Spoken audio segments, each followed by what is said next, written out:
So, several weeks since launch, and dozens of dockings and undockings later, the Nintendo Switch OLED model. What do I think about it? Let's do this.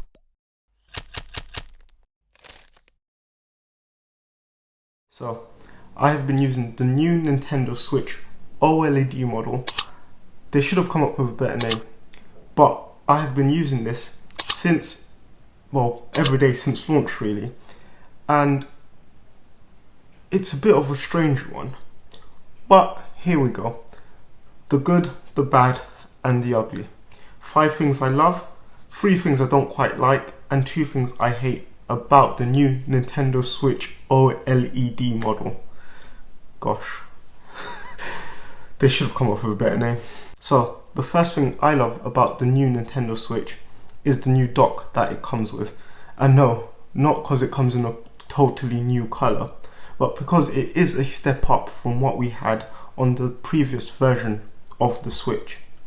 So, the first thing, and I think this is the most important feature of the new dock, is that the actual place where you place the Switch when you do dock it is a bit bigger. Yes, it does mean that your Switch does rock a lot more, but conversely, it is now much more less prone to having the screen scratch or just the body of the Switch scratch in general, which is a definite bonus. Additionally, it now comes with a built-in Ethernet port. Yes, you do sacrifice a USB port on the inside for it, but I think we can all agree that we'd rather have the extra Ethernet port as opposed to the extra USB port. So, the next thing I love about the new Nintendo Switch is the build quality. Overall, this Switch is probably the best built Nintendo console that Nintendo have ever made. And I'm not entirely sure what material they're using on the actual Switch unit itself, but it does feel metal.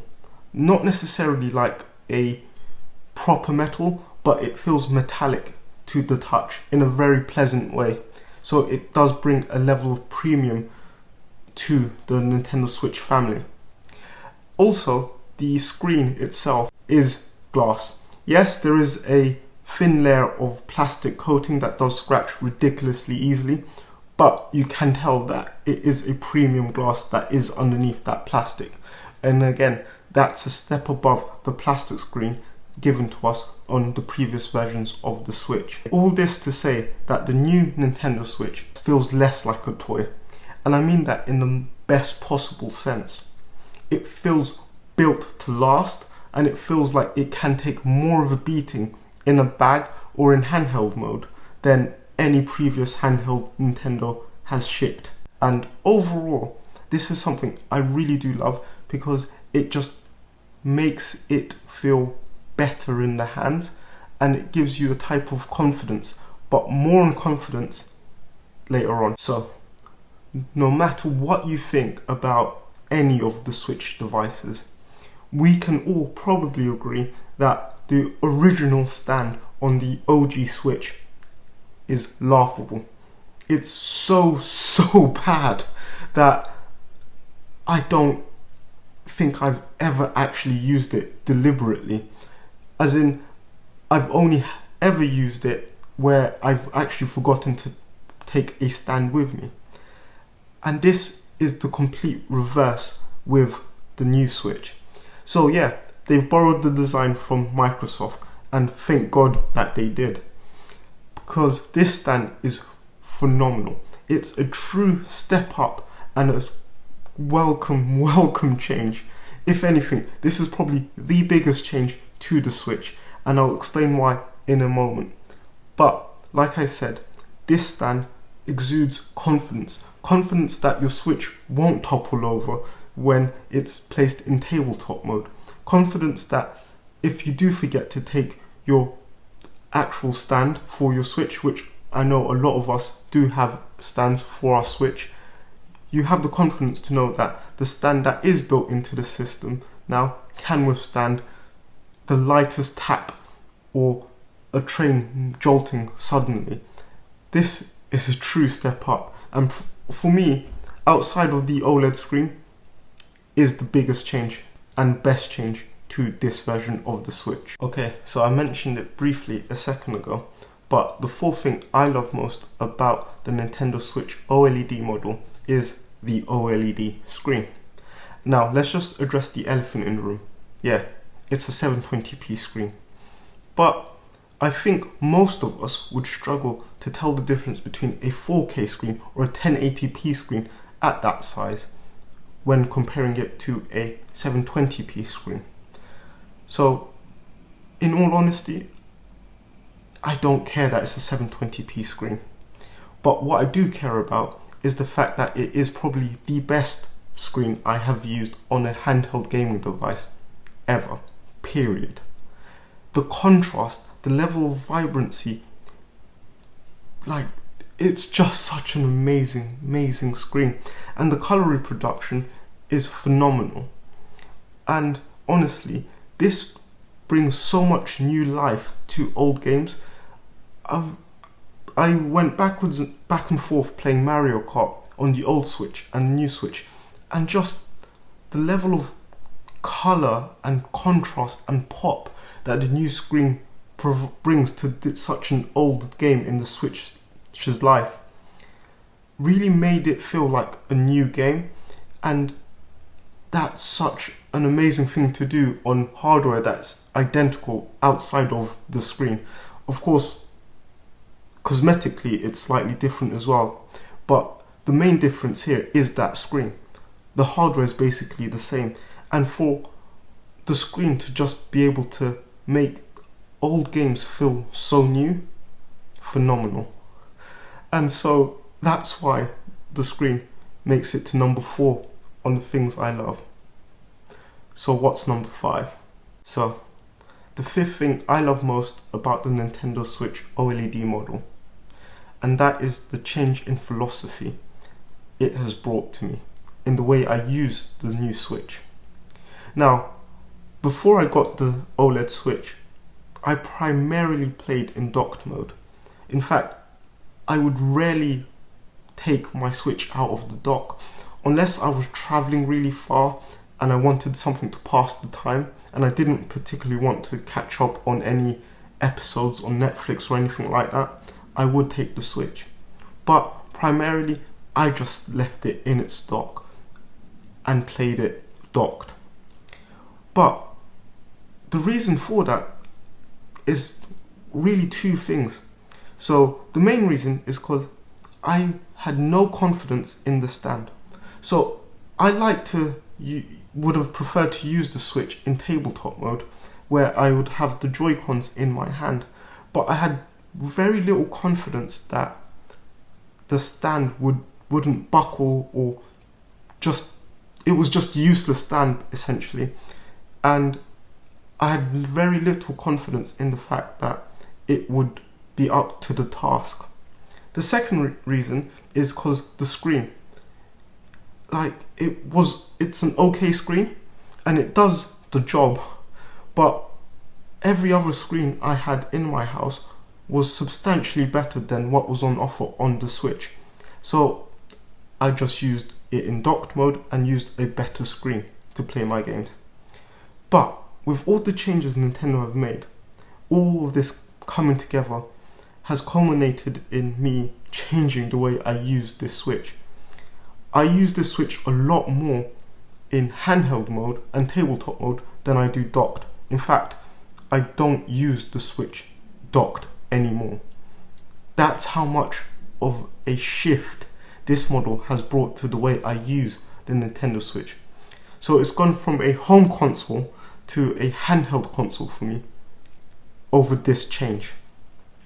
And a lot of reviewers that I have watched have said, don't get this if you play primarily in docked mode. There is no point. And I fully understand where they're coming from, but I think they've missed the point. And I think they need to consider why people only play in docked mode. If you're like me, if it's because of a lack of confidence, or you simply have better screens that will utilize the Switch better, then that's why you've been playing it in docked mode. And I implore you to try the new Switch OLED. And maybe, like me, you'll realise that this will change the way you'll use the Switch and you'll become a handheld gamer. But yeah, that is the fifth thing I love about the Switch. The fact that it's changed the way I actually use the Switch. And as a result, I'm playing the Switch a lot more now. I take it with me on trips. Even if I'm only travelling for about half an hour, I will take the Switch and play a game of Mario Tennis or Mario Kart or Metroid Dread. But this is something I didn't do because I just felt like I had better options. But now the Switch OLED model is my go-to travel companion. So let me know in the comments below if there's anything I missed or you do agree or disagree with what I love about the new Switch. Now for the bad. The 3 things I disliked about the new Nintendo Switch OLED. And first up is the fact that it's so hard to gain access to your game cartridges. And I'm not sure why Nintendo's made this change of how the flap closes, but it's a lot harder to open now, and I don't know if that's just me. But let me know if any of you are having the same issue, because it's really annoying, and a thing that would normally take me about 10 seconds now takes me at least 30 to try and peel it open. And it's a very annoying thing that they've done to an overall better quality machine.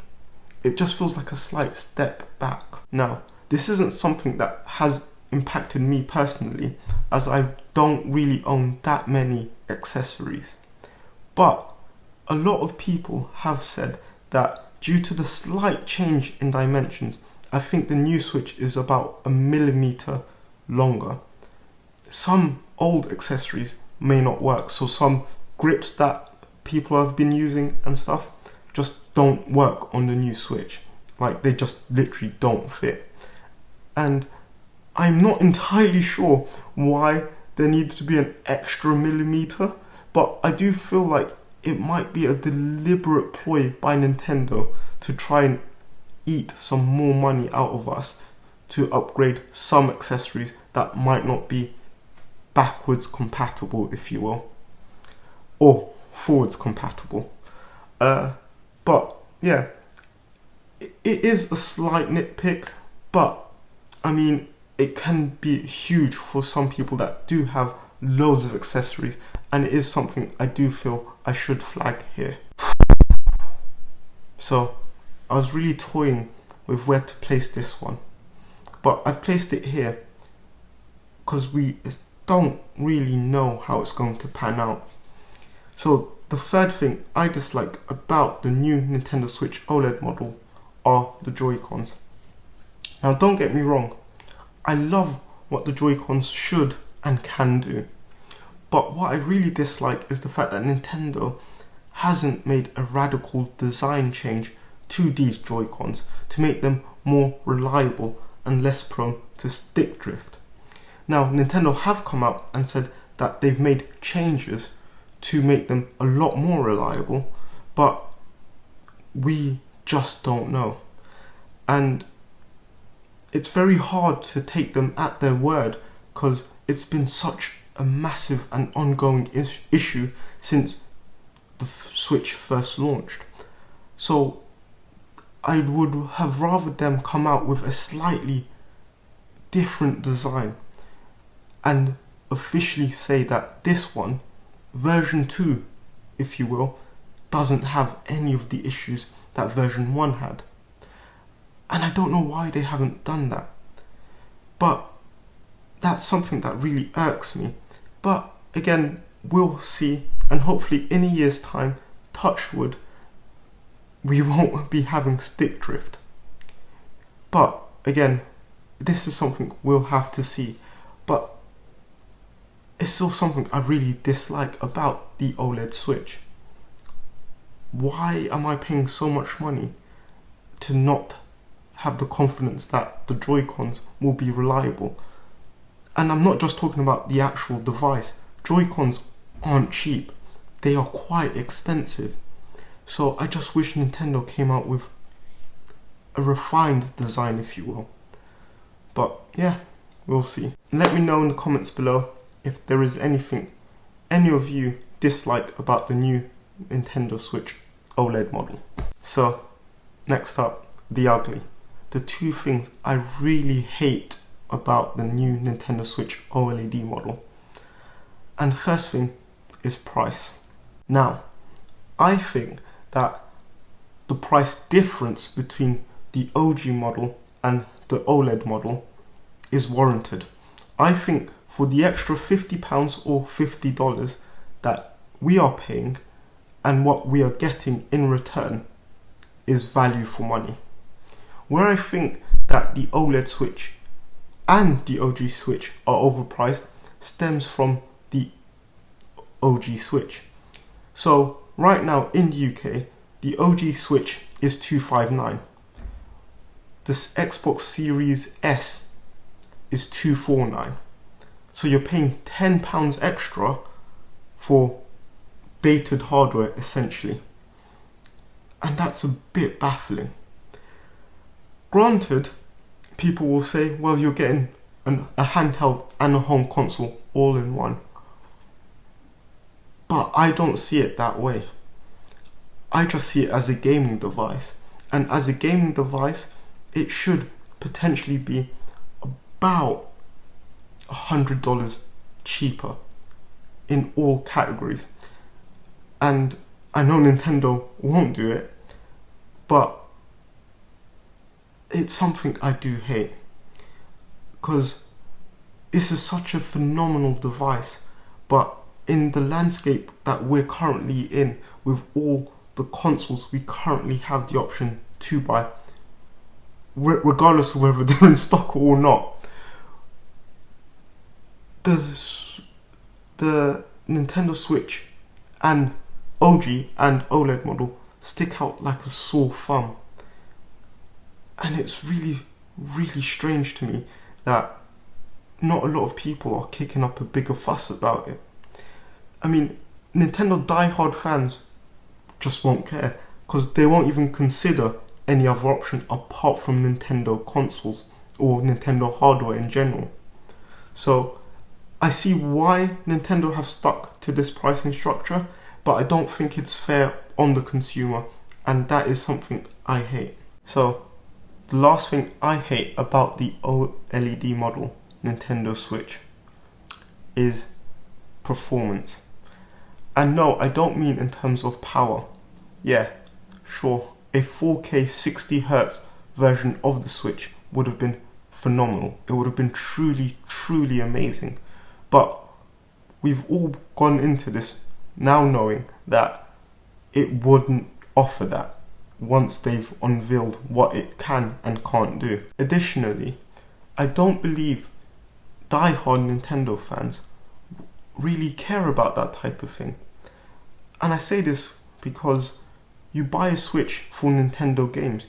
You don't buy a Switch to play the latest and greatest graphically intense games, because Nintendo has never been, and I don't think ever will be, known for that. That being said, Metroid Dread is one of the best looking games I've seen in a while, and it's not a graphically intense game, but it does look phenomenal, especially on that OLED screen. And sure, a bit more power would have gone a long way in a lot of games, but it's not something I can hold against this new Nintendo Switch OLED model. What I can do is speak about why it doesn't perform more, why it doesn't do more. Why is it that since the Switch launched all those years ago, we only have YouTube and Hulu as streaming services? Where are the others? I'm so sure that if we were to correlate die-hard Nintendo fans and die-hard Disney fans onto a line graph, there will be really strong positive correlation. So it's an odd omission, and it means that even though this is my favorite screen in the house, I still have to take another screen with me on long trips, so that if I don't want to play a game, I can and have to really take an iPad or something to watch any streaming device, or streaming application rather. And it's just an odd one to me, and it's something I hate because the potential's there and Nintendo have done it in the past, so I'm not sure why it's not on offer here. And I know that's a gripe on the Switch family as a whole, but it's even more of a glaring omission on the new Switch, where it's such an amazing screen that just screams to have media watched on it.